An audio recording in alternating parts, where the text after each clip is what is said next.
नमस्कार, आप देख रहे हैं आईबीसी 24। मैं हूं आपके साथ विजय कुमार पंड्या। शुरुआत करेंगे 9 बजे के इस बुलेटिन की, जिसमें होगी छत्तीसगढ़ की खबरें। लेकिन सबसे पहले बात बड़ी खबरों की।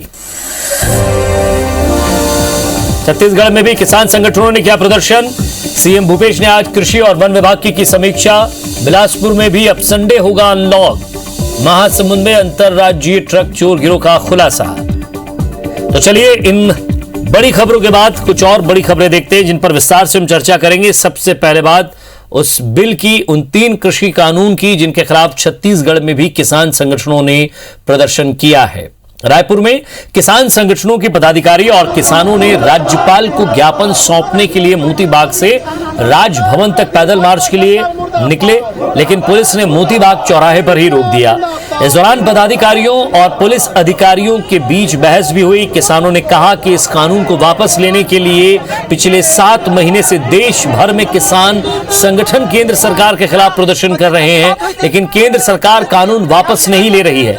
किसान संगठन के पदाधिकारियों ने कहा कि जब तक ये कानून केंद्र सरकार वापस नहीं लेगी, तब तक किसान अपनी मांगों को लेकर डटे रहेंगे। और जो सरकार ने वादा किया था 7 साल पहले कि C2 लागत का 1.5 गुना समर्थन मूल्य का कानून बनाएंगे, उस कानून को बनाना चाहिए। इसी मांग को लेकर पूरे देश भर में आंदोलन हो रहा है। हम भी यहाँ आंदोलन कर रहे हैं और राज्यपाल को जाकर जो है ज्ञापन देने का कार्यक्रम है। आज पूरे देश में दिखा दिया गया है कि पूरे देश के जो राज्य है, राज्यों के राजभवन मार्च में आज किसान एक रोष पत्र दे रहे हैं राज्यपाल को, राष्ट्रपति के नाम पर, कि आप इन कानूनों को वापस रद्द कीजिए। अगर रद्द नहीं करेंगे तो यह देशव्यापी आंदोलन और आगे बढ़ेगा। और 7 महीने से 3 कृषि कानूनों के खिलाफ किसान संगठनों ने धरना प्रदर्शन कर केंद्र सरकार के खिलाफ मोर्चा खोल रखा है। तो वहीं छत्तीसगढ़ में इस मुद्दे पर भाजपा और कांग्रेस नेताओं के बीच बयानबाजी भी शुरू हो गई है। नेता प्रतिपक्ष धर्मलाल कौशिक ने कहा है कि देश में प्रधानमंत्री नरेंद्र मोदी के नेतृत्व में किसानों के हित में ये कानून लाया गया है। अगर इस कानून में कुछ कमी किसान संगठनों को लगती है तो इसके लिए केंद्रीय कृषि मंत्री नरेंद्र सिंह तोमर चर्चा के लिए तैयार है। कौशिक ने कहा कि पिछले समय किसान के नाम पर प्रदर्शन कर रहे कुछ लोग लाल किला पर भी चढ़ गए थे। वहीं राज्य सरकार के प्रवक्ता और वन मंत्री मोहम्मद अकबर ने कहा है कि कांग्रेस पार्टी किसानों के साथ है और रहेगी। उन्होंने कहा कि केंद्र सरकार की ओर से लाया गया 3 काला कानून देश के किसानों के हित में नहीं है।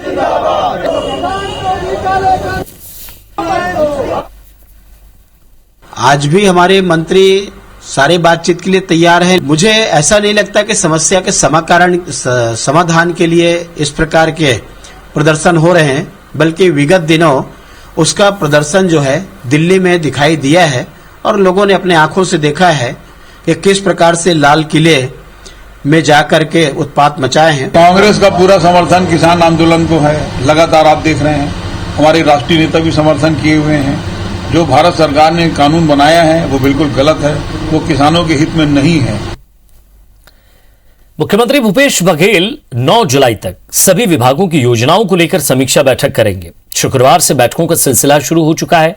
पहले दिन राजस्व विभाग, तो आज कृषि और वन विभाग की योजनाओं की समीक्षा की गई।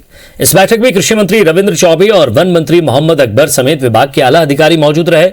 बैठक में मुख्यमंत्री भूपेश बघेल ने कृषि विभाग के अंतर्गत गोधन और राजीव गांधी किसान न्याय योजना को लेकर चर्चा की है। योजनाओं के माध्यम से किसान और गौ पालकों को लाभ पहुंचाने की रणनीति बनाई गई। और इसी तरह वन विभाग के अंतर्गत वृक्षारोपण प्रोत्साहन योजना, सड़क किनारे वृक्षारोपण की योजना बनाई गई। मुख्यमंत्री भूपेश बघेल 28 जून को खनिज विभाग की समीक्षा करेंगे।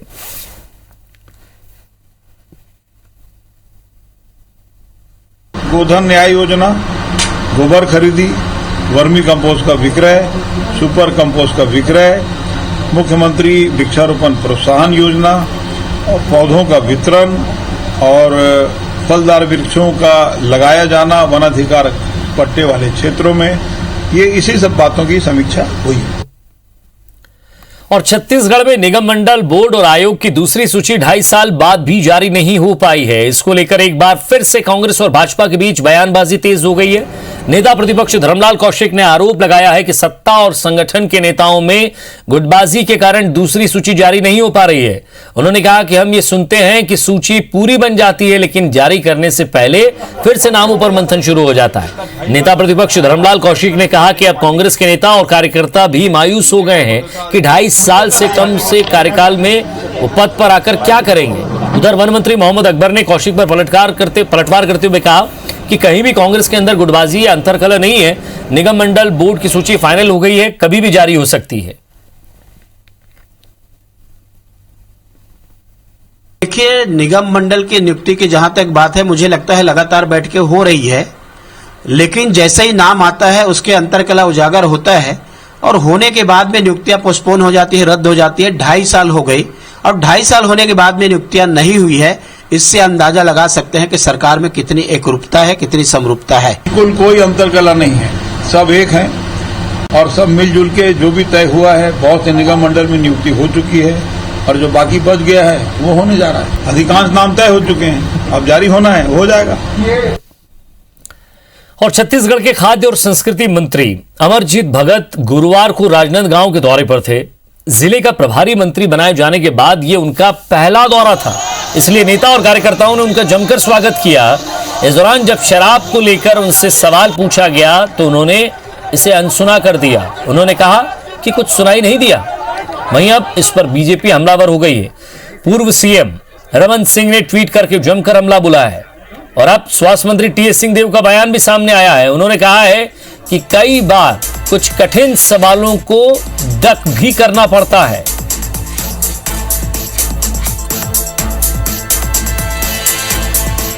तो रमन सिंह ने ट्वीट करके कहा कि अब सुनाई देता है ना नहीं देता है, इसलिए जनता कह रही है कि वक्त है पछतावा का।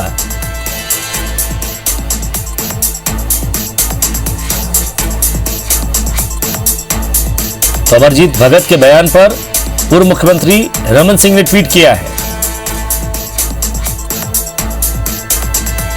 चलिए क्या बयान दिया था उन्होंने, आइए आपको सुनवाते हैं। आप संस्कृति मंत्री हैं और शराब पर लगाम नहीं लग रहे, संस्कृति से भ्रष्ट हो रही है, इस पर क्या कहना है? मेरे को बड़े पैमाने में मतलब छत्तीसगढ़ में क्या डूमर सभी जगह वैसी है। मेरे को सुनाई ही नहीं दी, आप क्या बोले? आप संस्कृति मंत्री हैं और शराब पर लगाम नहीं लग रहे, संस्कृति से भ्रष्ट हो रही है, इस पर क्या कहना है?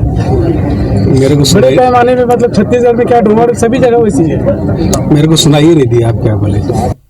कुछ आप लोग के सवाल ऐसे टाइट होते हैं कि बचना पड़ता है।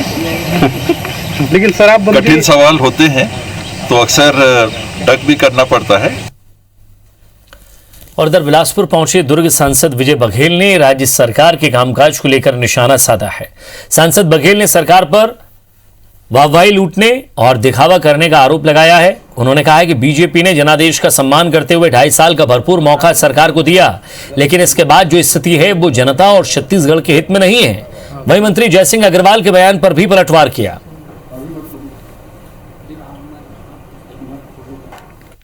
जनता ने किसी को जनादेश दिया है तो उसको मौका दे, और भरपूर मौका मिला। लगभग 2.5 साल हो गए, लेकिन इन 2.5 सालों में भी जो स्थिति परिस्थिति देखने को मिल रही है वो जनता के हित में नहीं है और खासकर छत्तीसगढ़ राज्य के हित में नहीं है, और कानून व्यवस्था तो पूरी तरह चरमरा गई है। प्रदेश के पूर्व मंत्री और वरिष्ठ भाजपा नेता अमर अग्रवाल ने राज्य सरकार पर कोरोना के नए वेरिएंट को लेकर लापरवाह होने का आरोप लगाया है।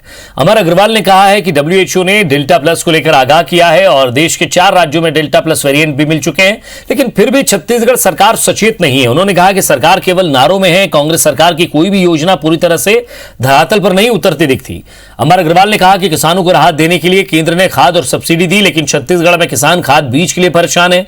उन्होंने कहा कि हम सरकार की नाकामी, भ्रष्टाचार और प्रदेश के विकास से जुड़े एक एक मुद्दे को जनता के बीच लेकर जाएंगे। जनता भी इन्हें सबक सिखाने के मूड में है। हम सारे एक एक मुद्दों को लेकर, गांव के विकास से लेकर इस प्रदेश के जितने भी ज्वलंत मुद्दे हैं, चाहे वो भ्रष्टाचार का हो या इनकी नाकामी का हो, और या आगे हम कैसे छत्तीसगढ़ का निर्माण करेंगे, उन सारी बातों को लेकर हम आम जनता के बीच में जाएंगे। और छत्तीसगढ़ बीजेपी ने प्रदेश चिकित्सा प्रकोष्ठ का गठन किया है। प्रदेश अध्यक्ष विष्णुदेव साय के निर्देशानुसार प्रकोष्ठ में एक प्रदेश संयोजक, 2 प्रदेश सह संयोजक, एक आईटी सेल प्रदेश प्रभारी, एक प्रदेश मीडिया प्रभारी समेत 40 प्रदेश कार्य समिति सदस्यों की नियुक्ति की गई है।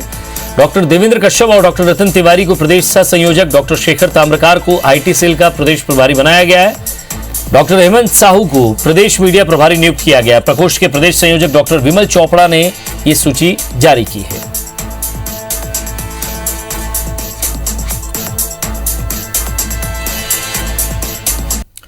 और राजधानी रायपुर के बाद अब बात बिलासपुर की, जहां बिलासपुर में भी संडे लॉकडाउन खत्म हो गया है। कलेक्टर ने आदेश जारी करके ये सूचना दी है कि अब संडे को भी बाजार रात 8 बजे तक खुल सकेंगे। रात 8 बजे से सुबह 6 बजे तक संपूर्ण व्यावसायिक गतिविधियां बंद रहेंगी। इस दौरान केवल अस्पताल, क्लिनिक, मेडिकल दुकान, पशु चिकित्सालय, पेट्रोल पंप खुले रहेंगे। आपातकालीन आवागमन को छोड़कर सभी सार्वजनिक गतिविधियों पर प्रतिबंध रहेगा, जिसे देखते हुए प्रतिबंधों में छूट के साथ राहत दी जाएगी। और ट्रैफिक पुलिस के साथ बदतमीजी करने वाले बिलासपुर के कांग्रेस नेता मोती थारवानी को नागपुर से गिरफ्तार किया गया है। ऑन ड्यूटी ट्रैफिक जवान से झगड़ा करने के मामले में कांग्रेस नेता बीते 1 सप्ताह से फरार चल रहे थे। 19 जून को रेलवे क्षेत्र का कांग्रेस ब्लॉक अध्यक्ष मोती थारवानी ने सरेरा ऑन ड्यूटी ट्रैफिक जवान के साथ अभद्रता और धक्का मुक्की की थी।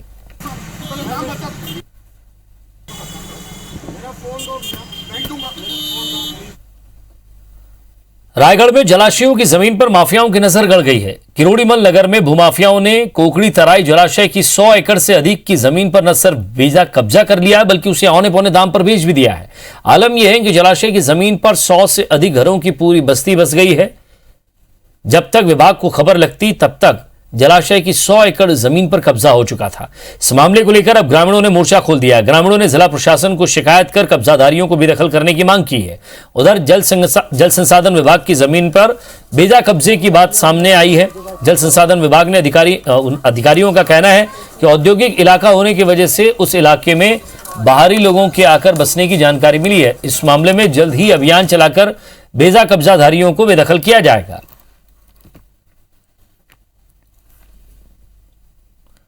और नक्सलियों की तेलंगाना स्टेट कमेटी के सचिव हरिभूषण की मौत के बाद पत्नी शारदा की भी मौत हो गई है।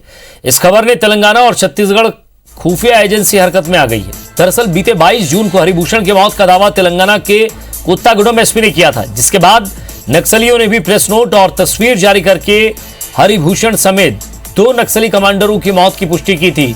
वहीं इस बार तेलंगाना के कोत्तागुडम एसपी ने भी इसकी पुष्टि की है। अबूझमाड़ इलाके के ओरछा थाना क्षेत्र में 3 नक्सलियों ने आत्मसमर्पण किया है। आत्मसमर्पित नक्सलियों ने नारायणपुर पुलिस अधीक्षक कार्यालय में पुलिस अधीक्षक मोहित गर्ग के सामने सरेंडर किया।